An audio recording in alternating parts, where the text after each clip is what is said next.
எல்லாம் நல்லா இருக்கீங்களா? சரிங்க. இது பிரியாணி கடை ஓப்பனிங்கெல்லாம் வந்து நீங்கள் பார்த்துருப்பீங்க விளம்பரங்களை. 50 பைசாவுக்கு ஒரு பிரியாணி, 5 ரூபாய்க்கு ஒரு பிரியாணி அப்படின்னு ஓப்பனிங்கில் அந்த ஒரு நாள் மட்டும் ஆஃபர்னு கொடுப்பாங்க. ஓப்பனிங் சலுகைன்னு அந்த ஒரு நாள் மட்டும் கொடுப்பாங்க. அந்த மாதிரி நடந்த ஒரு விஷயத்தை தான் இப்போ நம்ம பார்க்க போகிறோங்க. அந்த மாதிரி விலை கம்மியாக பிரியாணி கொடுக்குறாங்கல்ல, அதனால வந்த பிரச்சனையை தான் நம்ம இப்போ பார்க்க போகிறோங்க. ஏன்னா அன்னைக்கு நீங்கள் இந்த ஒரு நாள் இதெல்லாம் பார்த்துருப்பீங்க. கூட்டம் பயங்கரமாக தள்ளி சாக்கி அவங்களால சப்ளை பண்ண முடியாது. இருந்தாலும் கூட்டம் வரும்.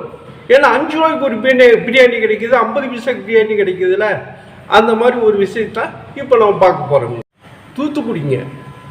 தூத்துக்குடியில் ஒரு பிரியாணி கடையில் ரெகுலராகவே சிக்கன் பிரியாணி வந்து 20 ரூபாய்க்கு கொடுக்குறாங்க.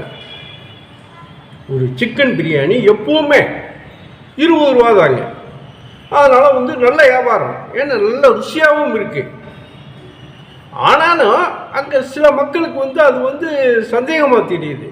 இது எப்படி இங்கே பிரியாணியெல்லாம் வந்து ஒவ்வொரு கடையில் வந்து 60 ரூபா 70 ரூபா விற்கிறாங்க, இவங்க 20 ரூபாய்க்கு இவ்வளோ ருசியான பிரியாணி எப்படி கொடுக்க முடியும் அப்படின்னு சொல்லி இந்த விமர்சனங்களும் இருந்துக்கிட்டே தான் இருக்குது. மக்கள்கிட்ட வந்து விமர்சனம் இருக்கிற ஒரு இருக்கட்டுங்க. இதெல்லாமல் அங்கே அந்த பிரியாணி கடை வச்சுருக்காங்கள மற்றவங்க, அவங்களும் வந்து எதாவது கலப்பி விட்டுறது. நாங்கள் இத்தனை வருஷம் வியாபாரம் பண்ணுறோம், எங்களுக்கு தெரியாதா 20 ரூபாய்க்கெலாம் வந்து சிக்கன் பிரியாணி கொடுக்கவே முடியாது, இதில் வந்து ஏதோ கோல்மால் இருக்குது அப்படி இப்படின்னு கடைக்காரங்களும் அவங்க வியாபாரம் கம்மி ஆகுதுல்ல, அதனால் வந்து அவங்களும் கலப்பி விட இது வந்து அப்படி இப்படின்னு ஒருத்தர் என்ன பண்ணிட்டாரு, அங்குள்ள கலெக்டருக்கே வந்து மனு கொடுத்துட்டார். இந்த மாதிரி இந்த கடையில் 20 ரூபாய்க்கு பிரியாணி கொடுக்குறாங்க, இது வந்து சந்தேகமாக தெரியுது, இதில் வந்து ஏதோ கலப்படம் பண்ணுறாங்க அப்படி இப்படின்னு விட்டு ஒரு மனுவை எழுதி கொடுத்துட்டாருங்க. சரி, அங்குள்ள கலெக்டருங்க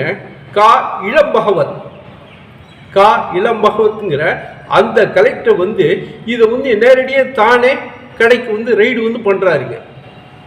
ரெய்டு பண்ணும்போது ரெய்டில் வந்து எதுவுமே வந்து இதாகவே தெரியல. சிக்கனும் வந்து ஒழுங்கான சிக்கனை வாங்கி போடுறாங்க. சிக்கன்லாம் வந்து இவங்க செக்கப் பண்ணிட்டாங்க. கூட ஆளுகளாம் போவாங்கல்ல, கலெக்டர் கூட போய் சிக்கன்லாம் வந்து கரெக்டான சிக்கனில் வந்து எதுவும் கலப்படம்லாம் இல்லை. அரிசி வந்து அருமையான அரிசி, ஒன்றும் பிரச்சனை இல்லை. வேறு மற்ற அதுக்கு பிரியாணிக்கு போகிற பொருள்களும் எல்லா பொருள்களையும் பார்த்தாங்க, எல்லாமே எந்த தப்பும் இல்லை. என்ன இடம் வந்து கொஞ்சம் சுத்தம் இல்லாமல் இருக்குது, கொஞ்சம் அசிங்கமாக இருக்குது. அதை மட்டும் கலெக்டர் சொல்லிட்டார்.